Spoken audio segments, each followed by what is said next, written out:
Good morning students.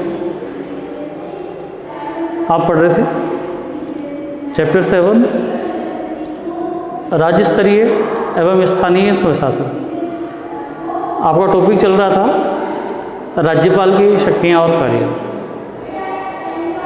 2 point हो गए थे आपके, राज्यपाल की कार्यपालिका शक्तियाँ और विधायी शक्तियाँ। आगे के समझने से पहले आप एक बार पुनः शुरुआत से संक्षेप में मैं बता देता हूँ आपको। राज्यपाल के बारे में आप इंट्रोडक्शन देंगे सबसे पहले कि राज्यपाल राज्य की कार्यपालिका का संवैधानिक प्रमुख होता है।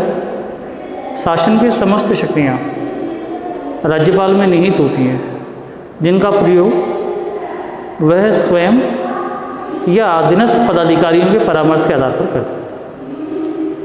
राज्यपाल की शक्तियों को निम्न बिंदुओं के माध्यम से समझा जा सकता है। पहले पॉइंट में हमने पढ़ा था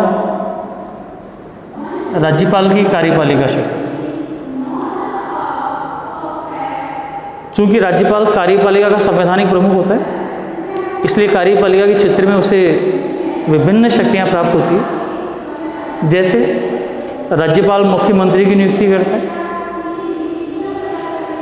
मुख्यमंत्री के परामर्श से वह अन्य मंत्री की नियुक्ति करता है। राज्यपाल समय समय पर मुख्यमंत्री से शासन की जानकारी प्राप्त करता है और राज्यपाल राज्य के महाधिवक्ता, विश्वविद्यालयों के कुलपतियों और राज्य लोक सेवा आयोग के अध्यक्ष व सदस्यों की भी नियुक्ति करता है। दूसरा पॉइंट आपने पढ़ा था विधायी शक्ति। राज्यपाल राज्य विधानमंडल का भी अभिन्न अंग होता है, इसलिए उसे विधायी क्षेत्र में भी काफ़ी शक्तियाँ प्राप्त होती हैं। जैसे राज्यपाल राज्य विधानमंडल के अधिवेशनों को बुलाता है, स्थगित करता है और निम्न सदन को भंग भी कर सकता है। राज्यपाल राज्य विधानमंडल के प्रथम अधिवेशनों को संबोधित करता है। राज्यपाल राज्य विधानसभा में एक आंग्ल भारतीय और विधान परिषद में 1/6 सदस्यों को मनोनीत करता है। राज्यपाल राज्य विधानमंडलों द्वारा पारित विधेयकों को स्वीकृति भी प्रदान करता है। इसके अलावा राज्य विधानमंडल के 17वें सत्र के दौरान अध्यादेश भी जारी करता है।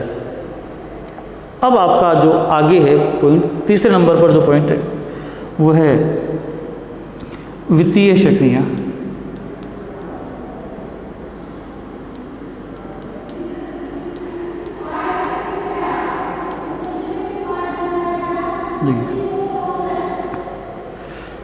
राज्यपाल को वित्तीय क्षेत्र में भी काफ़ी शक्तियाँ प्राप्त होती हैं। राज्य का बजट राज्यपाल की ओर से ही सदन में पेश किया जाता है। किसी भी धन विधेयक पर राज्यपाल की पूर्व अनुमति आवश्यक होती है। इसके अलावा राज्यपाल पूरक अनुदान मांगों को भी स्वीकार कर सकता है। राज्य की संचित निधि पर राज्यपाल का अधिकार होता है, जिसमें से धन खर्च करने की इजाज़त राज्यपाल ही देता है।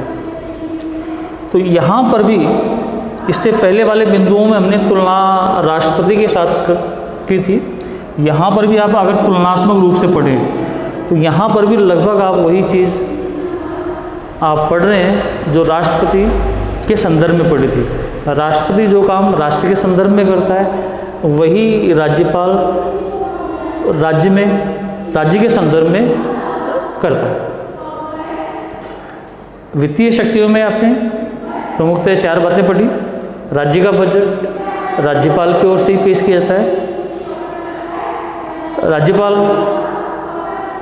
की किसी भी धन विधेयक पर राज्यपाल की पूर्व स्वीकृति आवश्यक होती है। राज्यपाल पूरक अनुदान मांगे भी स्वीकार करता है और राज्य के आकस्मिक निधि, राज्य के संचित निधि पर राज्यपाल का अधिकार होता है, जिसमें से धन खर्च करने की इजाज़त राष्ट्रपति देता है। फोर्थ है न्यायिक शक्तियाँ।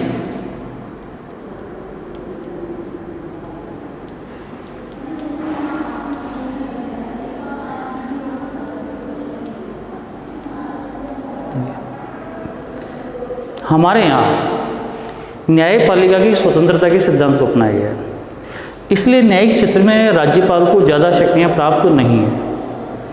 फिर भी राज्यपाल को क्षमादान का अधिकार है।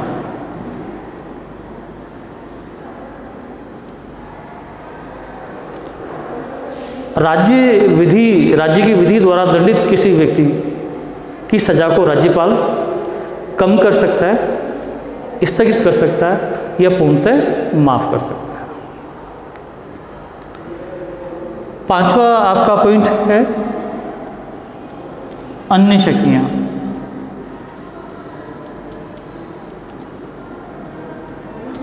इसको आप दूसरे तरीके से भी समझ सकते हैं, स्व विवेकीय शक्तियां।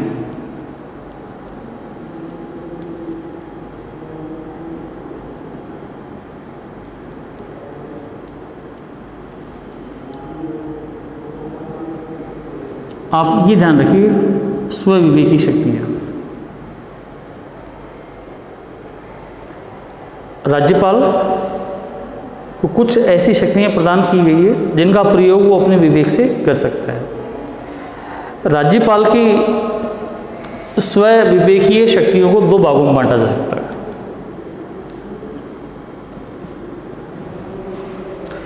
एक तो है संविधान द्वारा प्रदत्त, संविधान द्वारा प्रदत्त स्वविवेकी शक्तियाँ।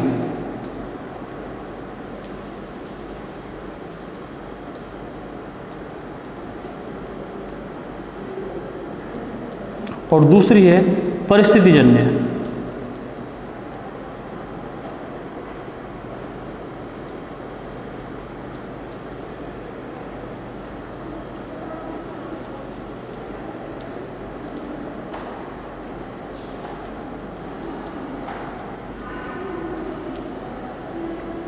दो बातें हैं। देखिए, आप पढ़ रहे हैं राज्यपाल की स्वविवेकीय शक्तियाँ। राज्यपाल की स्वविवेकीय शक्तियों को दो भागों में बांटा गया है। एक तो संविधान द्वारा प्रदत्त स्वविवेकी शक्तियाँ और दूसरी है परिस्थितिजन्य स्वविवेकी शक्तियाँ। जो संविधान द्वारा प्रदत्त स्वविवेकी शक्तियाँ हैं वो कुछ राज्यों के राज्यपालों को प्रदान की गई। भारत के सभी प्रांतों के जो राज्यपाल हैं उनको प्रदान नहीं की गई। मुख्यतः दो बातें हैं इसमें।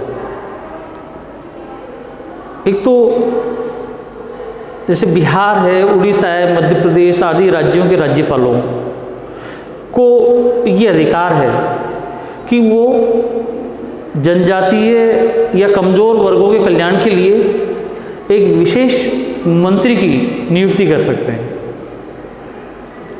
सभी राज्यपालों को ये शक्तियाँ नहीं है। कुछ राज्यों में उन राज्यों के राज्यपाल अपने विवेक से जनजातीय कल्याण या कमज़ोर वर्गों के कल्याण के लिए एक विशेष मंत्री की नियुक्ति कर सकते हैं। दूसरी है पूर्वोत्तर के जो राज्य हैं वहाँ के राज्यपालों को प्रदान की गई है। नागालैंड, मणिपुर, त्रिपुरा वगैरह के राज्यपालों को, तो वहाँ के राज्यपाल जनजातीय कल्याण के लिए स्वविवेक से निर्णय ले सकते हैं। देखिए, ये बात इसलिए जानना ज़्यादा ज़रूरी है कि हमारे यहाँ जो राज्यपाल की स्थिति है वो संवैधानिक प्रमुख ही है, मात्र संवैधानिक प्रमुख। वह अपने विवेक से इन शक्तियों का प्रयोग नहीं कर सकता है। वह मंत्रिमंडल के परामर्श से शक्तियों का प्रयोग करता है। लेकिन कुछ राज्यों में राज्यपालों को अपने विवेक से निर्णय करने का अधिकार दिया गया है, उनको ही हम स्वविवेकी शक्तियाँ कह सकते हैं। तो कुछ राज्यों में राज्यपाल एक विशेष अधिकारी की या विशेष मंत्री की नियुक्ति कर सकता है। इसके अलावा पूर्वोत्तर के राज्यों में राज्यपाल अपने विवेक से स्वतंत्र रूप से निर्णय ले सकता है। दूसरी स्वविवेकी शक्ति है परिस्थितिजन्य। राज्य में कुछ इस तरह की परिस्थितियाँ उत्पन्न हो जाए तो ऐसे में वो अपने विवेक से निर्णय ले सकता है। जैसे अगर राज्य विधानसभा में किसी भी दल को स्पष्ट बहुमत प्राप्त ना हो,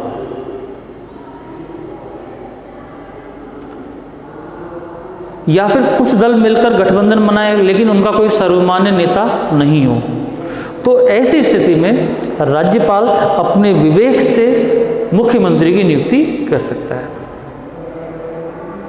पहली बात। दूसरी बात, राज्य में संवैधानिक तंत्र की विफलता की सूचना राष्ट्रपति को देता है अपने विवेक से। यह निर्णय भी वो अपने विवेक से करता है कि राज्य में संवैधानिक तंत्र विफल हो गया है, और इसकी सूचना वो राष्ट्रपति को देता है। इसके अलावा वह राज्य मंत्रिपरिषद के किसी भी सदस्य के खिलाफ अभियोग चलाने की अनुमति भी दे सकता है। ये राष्ट्रपति की स्वविवेकी शक्ति है, राज्यपाल की स्वविवेकी शक्ति है।